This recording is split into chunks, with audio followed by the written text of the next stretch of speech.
Thank you very much. So this was really a historic day, to put it mildly. Wasn't it amazing? Even that last meeting, when you see the heads of those countries, those are serious countries. But I thought it was fantastic. And seeing the so-called hostages, with those kids come back home, the way their parents just went crazy. Your father would not be that way with you. He'd be okay, but he wouldn't be like that. I would get a hug. A hug, a minor hug. Okay, come on, let's go. No, he wouldn't. I'm only kidding. So, how you doing? Everybody okay? Very good. How are you feeling? I feel good. I mean, it's a long day, right? It's a long day, and we did a couple of big ones. That first one it's getting great reviews. I will tell you. There's a lot of meat in there. They're dissecting it and just playing it all night long. It's been very good. I think it's a very important day. Because nobody thought this was possible. And the press has been very respectful for a change. Doesn't happen often. Go ahead, Peter.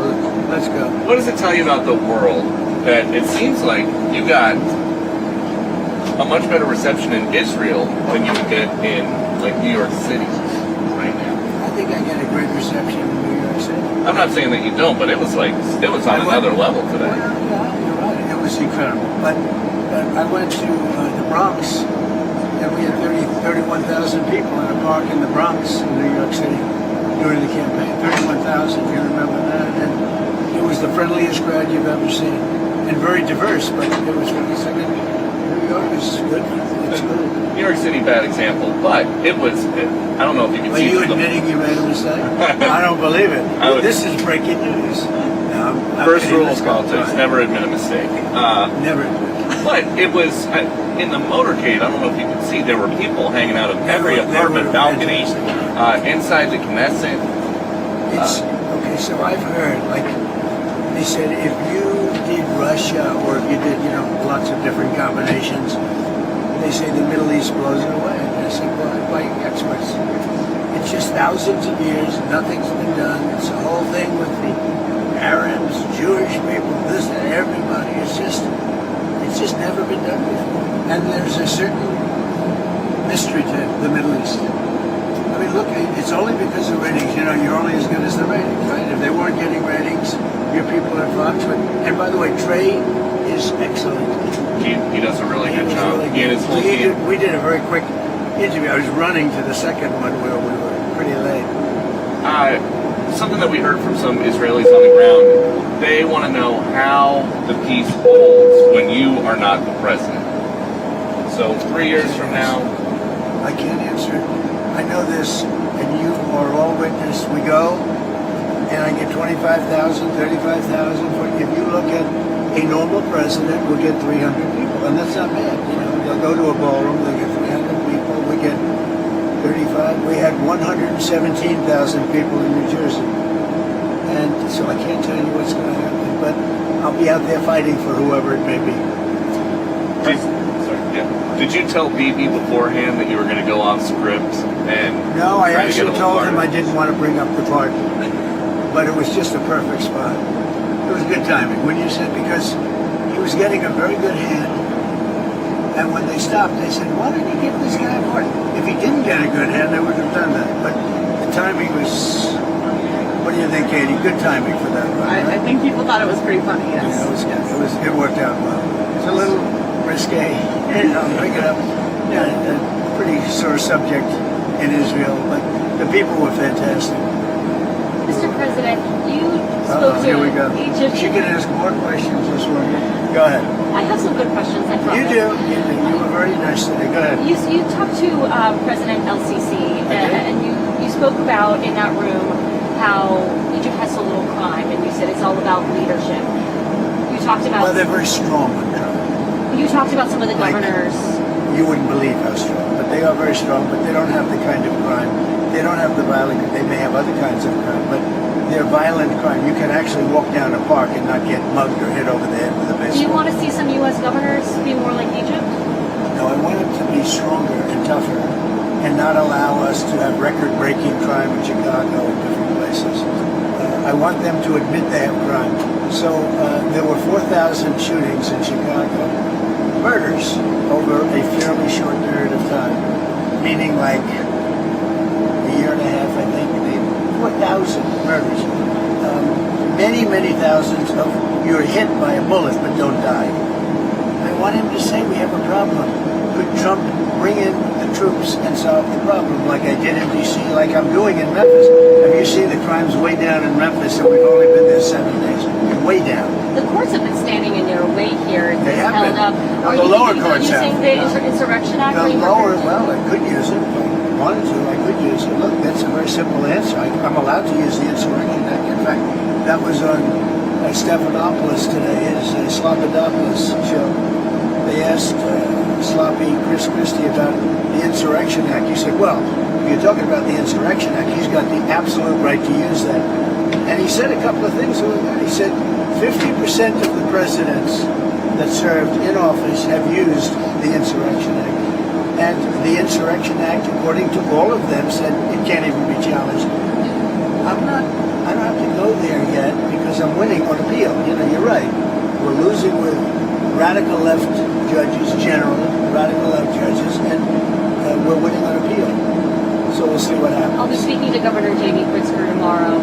Do you have any messages or questions for him? Well, I think he should beg for help because he's running a bad operation. He's letting people be killed in his city because he doesn't want in Chicago. And I love Chicago. Chicago can be a great city again, and very quickly. I would have Chicago cleaned out, the criminals removed, we would remove them. You know, in D.C. we took out 1,700 career criminals, hard-line criminals. That's why it's so good right now. D.C.'s setting records the other way. It's never been so safe. And the restaurants have never done better business. They're opening up new restaurants. They were closing restaurants, now they're opening new restaurants. I can do the same thing on a larger scale in Chicago. And Pritzker should ask me to do it. But when you mention insurrection, I mean, you were the one that mentioned, one of you mentioned, insurrection. I could do that. And many presidents have. Do you have an update on 50%, Katie, 50% of the presidents have used the insurrection because they don't want to go through this stuff where somebody said there's no crime and 4,000 people got shot. You know, right? maybe you'll have to use You it? and I have to convince because she tends to be on the conservative side. Do you have an update on the Schumer shutdown and Democrats still continuing to Well, it is a refuse Schumer to vote for the shutdown. I mean, continuing it's, resolution? look, they want to have health care for illegals that have come in. Many of these people are criminals, and they want to have health care. And what it also does is, you know, we have nobody coming in now. We haven't really locked down. If they start winning cases like this, we're going to have a rush on our border because they're going to come up for health care and the other things that they give away. Look at Newsom. Education, health care, he gives everything away. People come up for that. People come from other countries for that. So we can't have it. We can't have it. We have people coming into our country, but they're coming in legally. Do you have any more meetings We have with the leadership strongest this week? border we've ever had. But they are coming in, Katie. They're coming in legally through a process. Do you have any planned meetings with House and Senate leadership on the Republican side to Yeah, figure I mean, out I'm this week? meeting with them. I talk to them all the time. John Thune's been great, and Mike has been great. Speaker, he's been great. Those two guys have done a great job. But we're dealing with a bunch of radical left lunatics that have lost an election in a landslide. They don't even admit that. I mean, think of it. They lost the election 2,700 in terms of counties to 525. That's where the map is entirely, right? They lost all 7 swing states. They lost the popular vote. And then they say, oh, the election was close. She says the election was a landslide. But they lie. You know, they can take any subject like this sometimes. He says, oh, no, Los Angeles is doing great. If we didn't go into Los Angeles, they would have had to cancel the Olympics. And the head of law enforcement said, and he said it very strongly, we could not have handled this if Trump didn't bring those people in. 2 weeks later, he said, oh, we could have, because he was told to say that. But we did a great job in Los Angeles. You wouldn't have, first of all, you lost half of it with the fires. And this would have been, I think this would have been maybe even worse. They had no control. When we went in, the police had totally lost control. And he admitted it. The head, whoever he is, whatever his name is, He admitted it very strongly. What's your reaction to President Bill Clinton giving you credit for ending the war in Well, Gaza? I've always liked Bill Democrats. Clinton. I've always gotten along with him. He used to be a friend of mine. Came to my wedding, you know. So did she. A lot of people don't know that. But now I've always liked him. I thought it was very nice, actually. And what is he doing? He's telling the truth. Because nobody else has been able to do it. Talking about the Middle East, yes. Mr. President, I wanted to ask you about your conversations with world leaders today. You said that everybody is unified over your plan, but we heard from President Sisi calling for a two-state solution and independent Palestinians. Well, you're talking about a different plan. I'm talking about something very much different. We're talking about rebuilding Gaza. I'm not talking about single state or double state or two-state. We're talking about the rebuilding of Gaza. What's the road ahead for governing Well, Gaza? we're going to have to see. I mean, a lot of people like the one-state solution. Some people like the two-state solution. So we'll have to see. I haven't commented on that.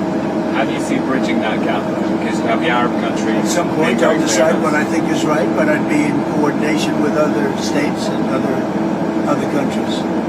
And are you satisfied? I mean, some people might say it feels premature declaring peace for the whole Middle East. 3,000 years of peace. Premature? Why? You want more people to be killed? What do you want? Another 300,000-400,000 people to be killed? Is that what you're looking for? But in terms of the risks in Gaza, we're already seeing Risk. So you mean let them fight on for another couple of years and let some more buildings fall down on top of people and keep it going? No, we did it the right way. We did it. I think our timing was perfect, actually. in terms of those, You don't really mean that. You mean you want them to fight on, right? I'm just asking about the phase 2 of the negotiations and how confident you are that those can get underway. You know, we have a lot of power. That was a power room. Those people, those are the richest countries. I think now with tariffs, I think we're the richest country in the world, actually. The United States. We're taking in hundreds of billions of dollars. But those are, really seriously rich countries, and they can handle it. Some of those players, and particularly Erdogan, they also help in the war between Russia and Ukraine. Yeah, Erdogan can. He's respected by Russia. Ukraine, I can't tell you about, but he is respected by Putin. And he's a friend of mine, you can see. Why? I get along with the tough ones. I don't get along with the weak ones. I get along with the tough ones. I don't know what that is, but Erdogan's been great with me. When NATO has a problem with Erdogan, which they often do, they call me to talk to him. And I've never failed in working it out immediately. Is that right? How's Caroline doing? Is she doing good? Should Caroline be replaced? No. That's up to you, sir. It'll never happen. Nobody wants to. I said she does a great job. Thank you. Do you want to elaborate on the countries? And those lips, they move like a machine gun, right? Do you want to elaborate on the countries you consider weak? They really are? Okay, what? Do you want to comment on the leaders you consider weak who are in that room? No, I won't comment on that, but you know probably who they are. Just I have an idea. before we. I don't know. There were a couple in the room, but You don't need their overall, country? I thought that was an amazing group of people. I don't think they've ever seen a assemblage like that between power, money, et cetera, et cetera. There's never been anything like that. On the way here, So you we're up, said but you know what? I have to, would get- because the plane is going to take off. Are you hosting Zelensky at the White House on Friday? I think so, yeah. Yes. Bye, everybody. Thanks, President Trump. Thank you. Have a good time. Thank you, everybody.